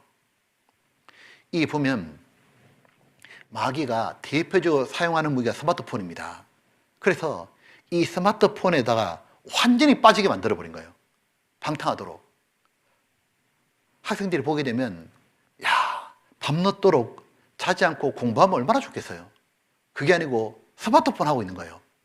스마트폰 가지고 게임도 하고 카톡도 하고 페이스북도 하고 유튜브 보고 SNS 하고 계속 하다 보니까 밤이 깊어지나요. 늦게 자니까 아침에 당연히 늦게 일어나죠. 그러니까 부모님이 깨우니까 갈등이 생기잖아요. 밥도 제대로 못 먹고 멍한 상태에서 이제 뭐냐면 하루가 시작되는 겁니다. 그래서 학교 가니까 정신이 막지 않으니까 공부도 하기 힘들잖아요. 이 스마트폰을 잘못 사용하게 되면 이 스마트폰이 어떻게 되면 사탄이 뿌린 놀이터인 겁니다. 그 스마트폰에 누가 들어있냐면 사탄이 오라고 부르는 거예요. 이거 좋은 놀이터라고. 이거 보십시오. 우리 시대 마귀가 이렇게 한다는 겁니다. 친애하는 마귀들아. 이건 마귀의 대장입니다. 자기 쫄병들에게. 우리는 지난 수천 년 동안 하루도 쉬지 않고 하나님과 커다란 전쟁을 치러왔다. 이제 우리는 마지막 시대에 돌입했다. 이제부터 시작되는 전쟁이야말로 우리 모두의 운명이 결정날 것이다. 어떻게 하면 이 전쟁에 승리할 것인가? 모든 가정과 거리와 직장마다 사람의 정욕과 탐욕을 자극하는 영상과 음악을 무차별하게 퍼부어라. 어디를 가든지 신문, 잡지, 텔레비전, 인터넷, 스마트폰에 앉아서 시간을 보내도록 만들어라. 광고와 연예 뉴스, 영화를 통하여 불결하고 음란한 생각과 말들이 늘 마음속에 머물도록 만들어라. 그리하여 청년들의 신앙과 도덕을 무너뜨려 결혼에 대한 가치관을 혼란케 하라. 토크쇼에 나오는 사회자와 출연자들을 통하여 이 사회의 가치관과 풍조를 부도덕과 불법으로 망가뜨려라. 그리하면 동성연애와 불륜과 이혼, 낙태를 타당하게 생각하는 것이 지성인다운 처사라고 생각할 것이다. 컴퓨터의 노예가 되게 하라. 초고속 통신망을 연결시켜 날마다 흥미로운 광고와 음란한 이메일을 무수히 보내고 각종 정보와 스팸 메일을 퍼부어 경건한 마음을 갖지 못하게 하라. 하루 종일 스마트폰을 하게 해서 스마트폰 없이는 살 수 없게 만들어라. 눈을 뜨면 폰부터 찾고 잠들기 전까지 폰을 하다 잠들게 하라. 조용히 자신을 깊이 성찰하고 하나님의 은혜를 구할 여유를 결코 주어서는 안 된다. 반드시 깊은 기도를 멈추게 해야 된다. 스마트폰에 빠져 성경을 아예 펼치지 못하게 하라. 손에서 성경과 신학 서적을 떠나게 하라. 그래서 하나님을 생각지 못하게 하라. 심령을 메마르게 하여 잃어진 영혼들을 위해 울지 못하게 하고 그들의 구원을 위해 아무것도 하지 못하게 하라. 친애하는 마귀 형제들아, 우리는 사람들의 시간을 빼앗는 일에 우리의 모든 정력을 쏟아부어야 한다.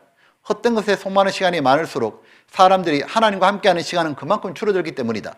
그들의 시간을 뺏을 수 있다면 예수를 삶 속에 만나지 못하고 말씀을 올바르게 깨닫지 못한 채 세상과 교회 안을 방황하다가 지옥으로 오게 될 것이다.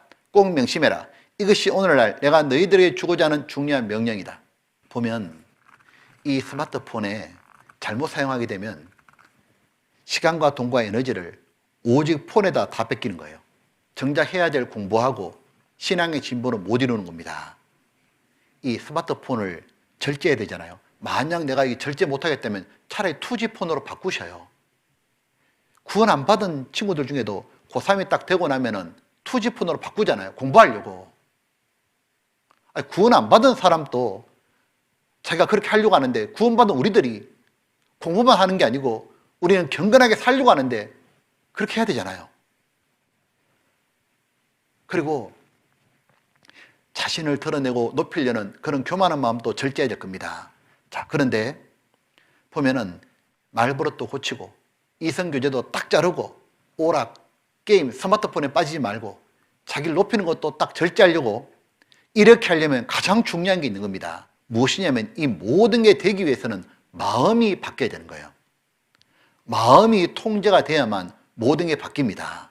그래서 성경에 이렇게 돼 있죠. 잠언 25장 하나 봅시다. 잠언 25장에 잠언 25장 자, 끝절입니다. 28절. 자, 여기에 보면 이렇게 되어 있습니다. 28절에 자기의 마음을 제어하지 아니하는 자는 성읍이 무너지고 성벽이 없는 것 같으니라. 여기 보면 사람은 마음이 원하는 것을 꼭 하게 되어 있죠. 축구를 너무 좋아하는 분이 있습니다. 이분은 평소에는 회사는 자꾸 지각하고 늦게 일어나는데 축구를 너무 좋아하면 월드컵 축구 경기가 열리는데 유럽에서 열립니다. 새벽에 지금 게임이 이제 중계를 하는 겁니다. 이분은 회사는 늦게 가더라도 그 어떠냐 축구 경기 보려면 새벽에 일어나는 거예요. 보면 게임에 꽂히잖아요. 그러면 밤새도록 게임하잖아요. 신앙생활도 마찬가지입니다. 신앙생활 잘하기 위해서 가장 중요한 건 뭐냐면 마음이 지켜져야 되는 거예요. 무릇 지킬 만한 것보다 더욱 내 마음을 지키라. 생명의 근원이 이에서 남이니라. 즉 자기의 마음을 제어할 수 없는 사람은 행동 제어하는 것은 불가능하다고 말인 거예요. 여기 보면 이렇게 말씀했죠. 마음을 제어하지 않은 자는 성읍이 무너지고, 성읍 무너진다는 말은 아무것도 남는 게 없다고 말이잖아요. 도시가 파괴되는 것처럼 네 삶도 파괴될 거다 그 말인 겁니다. 그러면 마음을 통제해야 말과 행동이 다 통제되는데 마음은 어떻게 해야 통제되냐 그 말인 겁니다. 내가 항상 주를 사랑하는 마음, 영혼을 생각하는 마음, 이런 마음으로 충만하면 좋겠는데 이 마귀는 행동 이전에 마음을 먼저 공격하는 겁니다. 마음이 무너지도록. 자, 그러면 이 내 마음은 어떻게 그러면은 통제해야 되냐? 가장 중요한 게 뭐냐면 생각에서 통제해야 됩니다. 왜냐하면 내 마음은 생각으로 표현되는 거예요. 내가 요즘에 주로 뭘 생각하죠? 어떤 생각을 주로 하셔요? 그게 곧 내 마음이다 그 말이에요. 잠언 23장에 보게 되면 대저 그 마음의 생각이 어떠하면 그 위인 또 그러하다고. 내 마음은 생각으로 드러나는 거예요. 멀처라는 박사님이 이렇게 말했습니다. 평소에 생각하는 것이 비록 공상이라 할지라도 행동으로 옮겨질 가능성이 아주 많다. 맞는 얘기죠. 평소에 이렇게 치고받고 싸움에 관한 생각을 많이 하는 사람은 주먹질을 하게 돼요. 어떤 사람에게 분을 계속 품고 있잖아요. 시간 지나보면 그 사람 욕하고 있는 거예요. 비난하고 있고 좀 더 지나치면 가서 주먹질하고 있는 겁니다. 엄란한 상상을 많이 하는 사람은 엄란한 행동을 하게 됩니다. 이성교제 상상을 많이 하는 사람은 어느 순간 보면 이성과 사귀고 있는 거예요. 오락과 게임과 이걸 계속 생각하는 사람들은 밤늦도록 게임하고 있습니다. 가룟 유다가 은 30냥에 예수님을 갑자기 판 게 아닙니다. 맨날 돈 벌어서 좀 즐겁게 살려고, 편안하게 살려고 그 생각을 맨날 하다 보니까 마귀가 부추기자 예수님을 팔아버린 거예요. 결국 뭐냐면 마음에 반복되는 더러운 생각을 통제하지 않으면 결국 큰 죄로 이어진다 그 말인 거예요. 그래서 우리는 반드시 마음을 지키기 위해서는 생각을 잘 통제해야 됩니다. 우리가 생각을 통제함으로 우리 마음이 통제가 되고 마음이 통제가 되면 말과 행동이 모두 통제할 수 있기 때문에 그런 거예요. 그래서 생각이 만약에 하나님 뜻을 이루는 좋은 생각이라면 우리가 반복적으로 묵상하고 마음에 담아야 되고, 만약 악하고 더러운 생각이 들어올 때는 그 즉시 털어버려야 돼요. 그렇지 않고 그 생각을 반복하고 상상의 나래를 펼치잖아요. 그러면 말과 행동으로 이어진다 그 말이에요.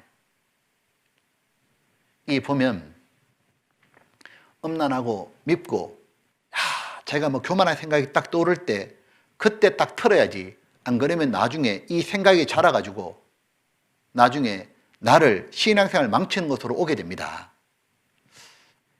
이 보면 성경에 이렇게 돼 있잖아요.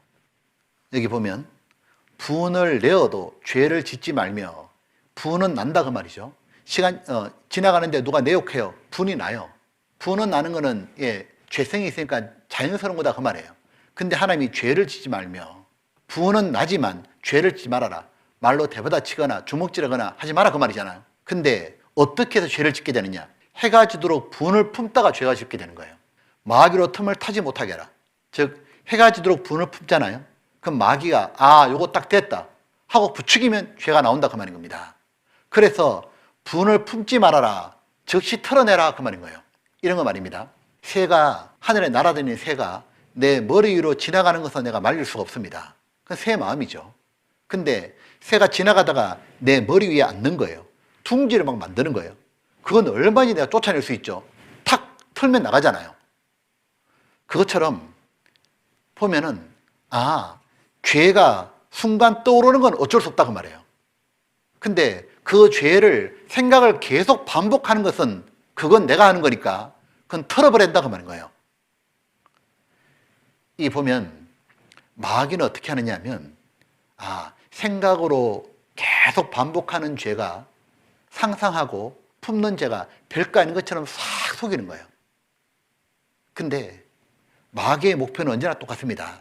생각을 반복하게 하다가 마음에 꽉 차죠.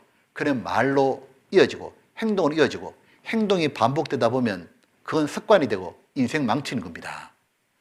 마귀는 보면 완전히 속이는 자예요. 권투할 때 보면 바로 케어 펀치를 때리는 게 아니라 계속 툭툭 잽을 던지잖아요. 왜 잽을 던지느냐 하면 잽이 별거 아닌 것 같은데 계속 맞다 보게 되면 눈은 붓고 양팔에 내려오죠. 다리는 풀리고 마지막에 케어 펀치 때릴 수 있다고 말해요.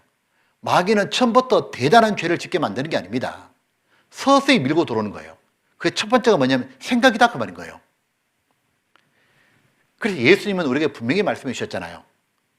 나는 너에게는 오니 여자를 보고 또는 여자는 남자를 보고 음욕을 품는 자마다 마음이 간음하니라.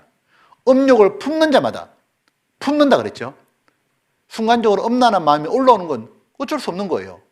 근데 음란한 상상을 계속하는 건 내가 하는 거다 그 말이에요. 그 음란한 마음을 계속 품다가 문제가 터진다 그 말인 거예요. 그러므로 죄는 생각이 떠오를 때 딱 털어버려야 됩니다. 인삼 짓는 농사하는 분들에게 물어봅니다.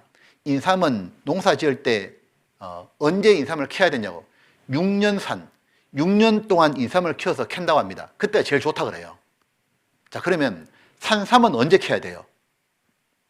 뭐라고요? 산삼은 언제 캐느냐면 눈에 보이는 대로 캐야 됩니다. 6년 기다리면 안 되잖아요. 보일 때 딱 캐야 되는 것처럼 죄는 언제 털어내야 되느냐? 생각이 떠오를 때 털어버려야 되는 겁니다. 딱 이러면 안 되지 하고 탁 돌아서면 끝나는 거예요. 근데 그걸 계속 반복하고 상상하면은 결국 뭐냐면 행동은 이어지고 말과 행동이 모두 삐뚤어진다 그 말인 거예요. 그때 하나님을 딱 생각하고 딱 털면 되거든요. 그 사람은 정말 귀한 사람 된다 그 말인 겁니다. 이 보면 이 자주 떠오르는 생각들은 어떻게 되는 거냐면 생각은 대개 연상을 통해서 들어오고 연상은 보고 듣는 것에 따라 영향을 받는 겁니다. 사람은 주변의 환경으로부터 지대한 영향을 받습니다. 산에서 자란 사람은 산을 잘 타게 돼 있고 바닷가에서 자란 사람은 수영을 잘하게 돼 있잖아요. 왜? 주변이 항상 그런 걸 보고 자랐으니까. 그렇기 때문에 우리들이 마음을 지키려면 생각을 딱 붙들려면 보고 듣는 것에 주의해야 되는 거예요. 어떤 분 그 얘기 하거든요. TV나 영화를 보는 게 죄냐고. 그 자체가 죄가 아닙니다. 근데 문제는 세속적인 것을 너무 많이 접하게 되면은 내 마음이 강팍해지는 거예요. 자, 보면 히브리서 3장 13절 이 말씀이 있습니다. 오직 오늘을 걷는 동안에 매일 피차 근면하여 너희 중에 누구든지 죄의 유혹으로 강팍이 됨을 면하라. 사람 마음은 참 부드러워야 되잖아요.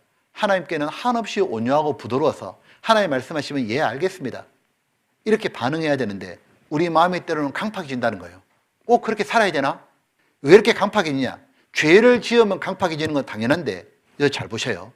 죄의 유혹만 받아도 강팍해진다고. 죄의 유혹을 계속 받아도 마음이 강팍해집니다. 그리고 강팍해지고 나면 결국 죄를 짓잖아요.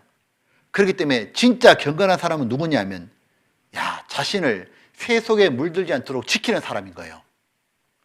그래서 내가 보니까 점점 마음이 이상해진다. 세상적으로 빠진다. 그때 딱 끊어버려야 되는 겁니다. 왜? 자꾸 내가 세상적인 거 생각하네. 세상 TV, 영화, 노래, 음악 자꾸 그걸 떠오르네. 찬송이나 하나님의 말씀이 떠오르는 게 아니라 내가 이거 뭔가 잘못됐구나. 하나님 아버지 앞에 정결하고 더러움이 없는 경건은 곧 과와 과부를 그 환난 중에 돌아보고 또 자기를 지켜 세속에 물들지 않은 이것이니라. 야고보서 1장 27절에 되어 있지 않습니까? 특히 우리들이 이 보는 것에 주의해야 됩니다. 악하고 더러운 것을 보지 않도록 해야 되는 거예요. 다윗이 밧세바 목욕하는 장면 보고 문제가 터졌잖아요. 간음하고 살인죄 지었지 않습니까? 그래서 하나님이 뭐라고 하시냐면 이스라엘 백성들에게는 이렇게 말했잖아요. 이거 한번 보셔요. 민수기 15장에 보게 되면 그 옷단기에 술을 만들고 청새끈을 그 귀의 술에 더하라. 이는 너희로 보고 여호와의 모든 계명을 기억하고 준행하고 너희로 방종케 하는 자기의 마음과 눈의 욕심을 좇지 않게 하기 위함이라. 사람 마음은 방종으로 흐를 수 있습니다. 눈의 욕심을 쫓을 수 있는 거예요. 즉 잘못된 걸 악하고 더러운 걸 계속 보게 되면 어떤 일이 벌이냐? 마음이 방종으로 흐르는 거예요. 경건한 마음에서. 그러고 나면 하나님의 계명을 못 지킨다 그 말인 겁니다. 그래서 하나님 하신 게 뭐냐면 옷단 기퉁이에 청새끈을 달아라. 이렇게 옷이 있잖아요. 이 끝에 끝자락에 바로 청새끈을 달아라는 겁니다. 청새끈으로. 이 청새끈이 영어로 로얄 블루거든요. 하늘색입니다. 즉 하나님을 생각할 수 있는 걸 달아라 그 말인 거예요. 이렇게 옷 끝에다가 그렇구나. 하나님을 가장 생각할 수 있는 게 뭡니까? 성경 말씀이잖아요. 이 교회잖아요. 교제잖아요. 기도 이런 거잖아요.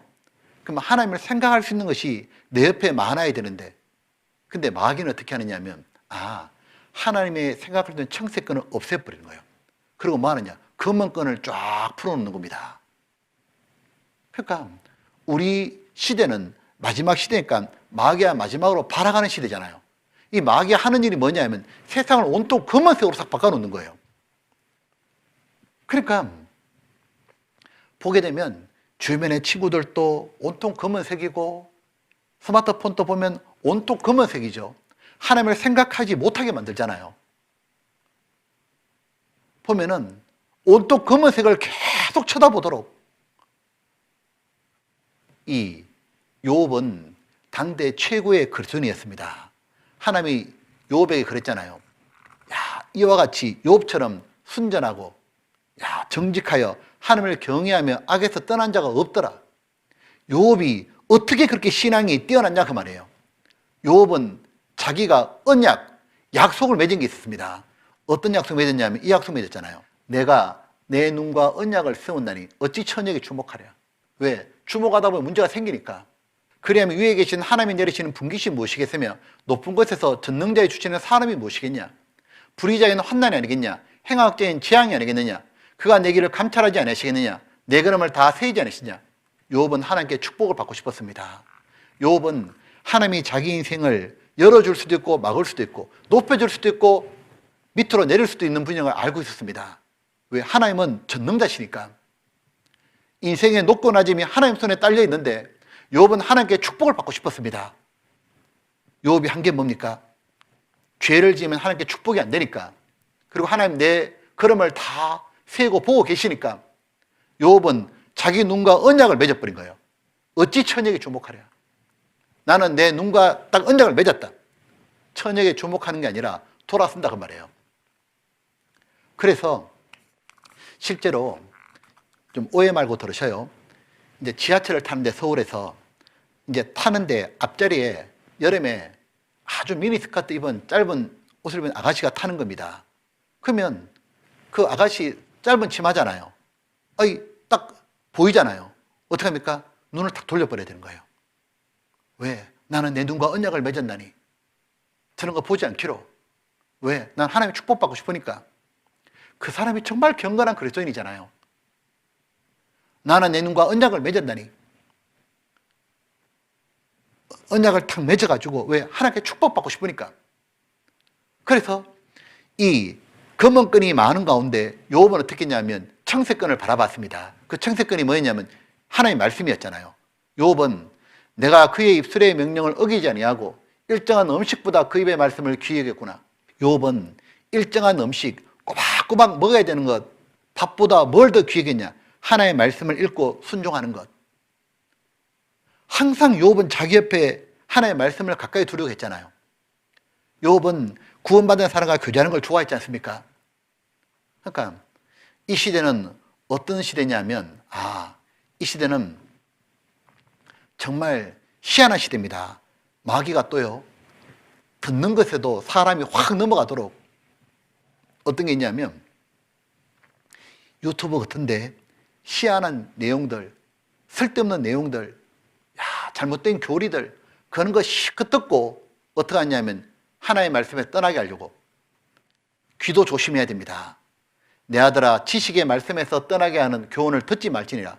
보면 이 악한 동물을 삼가해야 되잖아요. 왜? 내 신앙을 해치니까. 그리고 아까 이 잠언 25장 28절 다시 한번 봅시다. 25장 28절. 25장 28절에 이렇게 돼 있죠. 자기의 마음을 제어하지 아니하는 자는 성읍이 무너지고 성벽이 없는 것 같으니라. 앞에 보시죠. 자기의 마음을 제어하지 아니하면 성읍이 무너지고 인생이 망가지는데 그 뒷말씀이 희한하죠. 성벽이 없는 것 같으니라. 자, 성벽이 없으면 어떻게 될까요? 옛날 시대 전쟁할 때 성벽이 없으면 적들은 마음껏 쳐들어와가지고 마을을 초토화시켜버리잖아요. 그래서 항상 마을을 보호하려면 일단 성부터 짓죠. 만리장성처럼 성벽을 쳐가지고 적들이 마음 놓고 공격하지 못하도록. 느헤미야가 그 일을 했잖아요. 이 성경에 보게 되면 느헤미야가 이 일을 했죠. 이스라엘이 바벨론 포로에 돌아오고 난 다음에 성전을 지었습니다. 그 주변에 이렇게 마을이 있죠. 근데 이 성전이 가장 중요한데 문제는 뭐냐면 성벽이 없는 거예요. 느헤미야가 이렇게 성벽을 지었죠.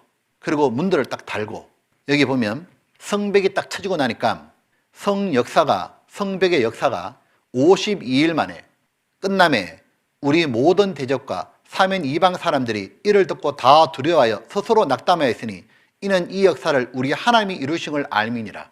하나님이 원하신 게 뭐냐면 이스라엘의 성벽을 세우시는 거였습니다. 이 일을 느헤미야와 이스라엘 백성들이 힘을 합쳐서 했다 그 말인 겁니다. 그걸 딱 듣고 나니까 이방인들이 드디어 이스라엘을 함부로 공격 못하는 겁니다. 이 보면 하나님께서 하시는 일이 있습니다.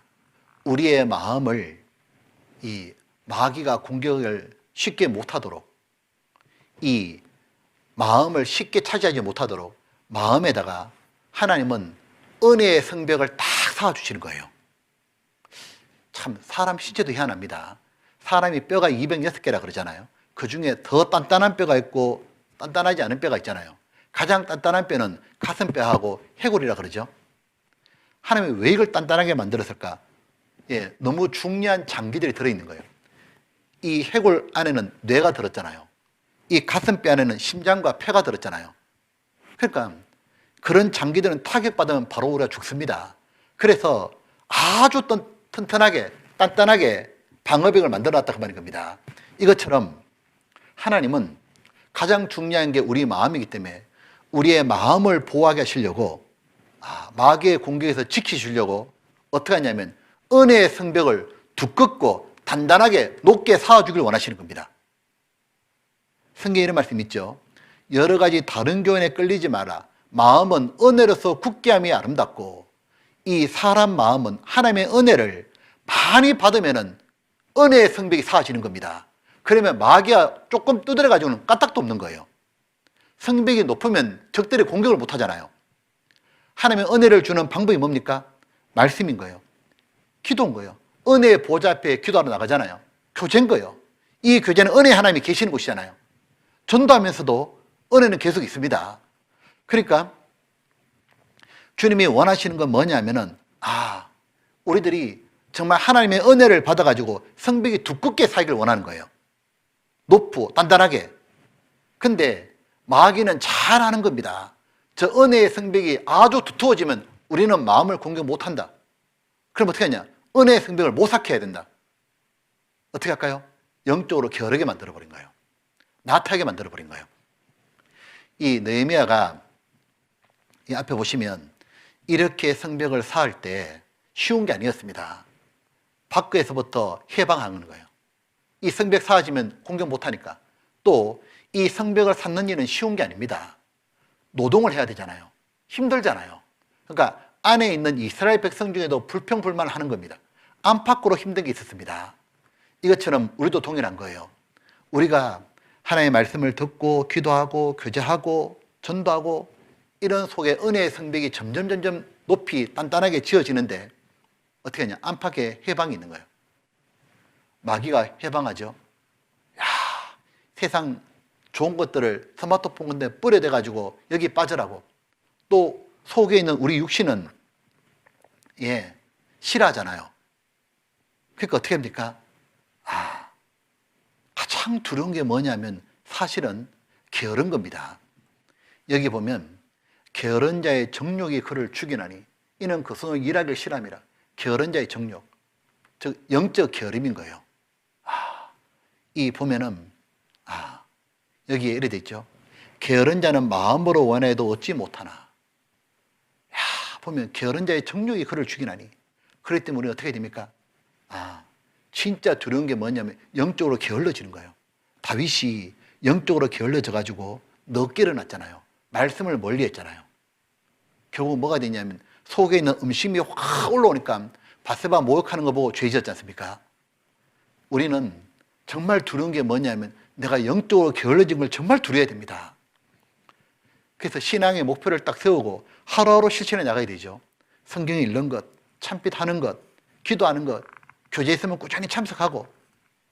그러니까 교제 가기 싫어도 가야 되고, 말씀 보기 싫어도 봐야 되고, 기도하기 싫어도 무릎 꿇어야 됩니다. 자신의 육체를 쳐서 복종시켜서 하나님의 은혜를 받으면, 은혜의 성벽이 두꺼워지면 괜찮다니까요. 말과 행동이 모두 통제됩니다. 근데 자꾸 어떻게 되느냐 하면 영적으로 게을러지면 다 무너지는 거예요. 하나님은 하나님 뜻대로 살고 하는 자녀를 반드시 도와주십니다. 여기 보면 느헤미야가 이 성벽을 샀는데 이래 됐습니다. 우리가 성을 건축하여 전부가 연결되고 이는 백성이 마음대로 역사했습니다. 이 보면 느헤미야하고 백성들이 안팎으로 힘든 게 있지만 정말 바르게 하고자 하는 마음으로 마음을 쏟았습니다. 마음을 쏟으면 하나님이 도와주시는 거예요. 그래서 기업과 성벽이 튼튼하게 재건되도록 만들어 주셨잖아요. 무릇 있는 자는 받아 더 풍족하게 됩니다. 그러니까 하나님은 마음을 드리면 하나님 은혜를 받게 하시는 거예요. 그러니까 하나님의 은혜가 내가 정말 받고 싶으면 마음을 넣으면 됩니다. 예를 들면 이런 겁니다. 내 아들아 네 마음을 내게 주며 내 눈으로 내 길을 즐거워할지어다. 보면은 내가 마음을 하나님께 딱 드리잖아요. 내가 하나님 앞에 정말 바르게 살기로, 하나님 앞에 내가 영원한 칭찬과 존귀 영광 얻고 싶어서, 또 다른 영혼을 정말 구원하고 싶기 때문에 하나님 이제 새해는 내가 정말 다르게 살고 싶습니다. 그런 결심이 있잖아요. 그런 마음으로 하나님께 정말 저를 고쳐달라고. 그러면 하나님이 제시하는 길이 모두 즐거운 거예요. 여기 보면 이렇게 있죠. 너의 눈으로 내 길을 즐거워할지어다. 내가 하나님 앞에 바르게 살고 싶은 마음을 딱 가지면 하나님이 제시하는 길이 뭐냐? 은혜 주시는 길이 있잖아요. 말씀을 읽고 참빛하고 기도하고 교제하고 그건 즐겁게 바뀌는 겁니다. 그 사람에게 뭐냐면 하나님은 은혜의 성벽을 쌓아주시는 거예요. 우리가 보면 이런 거 말입니다. 이 들이받는 소 있잖아요. 그 소를 주인이 싹 단속해가지고 온순한 소가 되었어요. 그러면 온순한 소는 주인을 위해서 할 일이 너무너무 많습니다. 밭도 경작하고 짐도 크게 나를 수 있고, 야, 보면은 주인이 그 소를 너무너무 좋아하잖아요.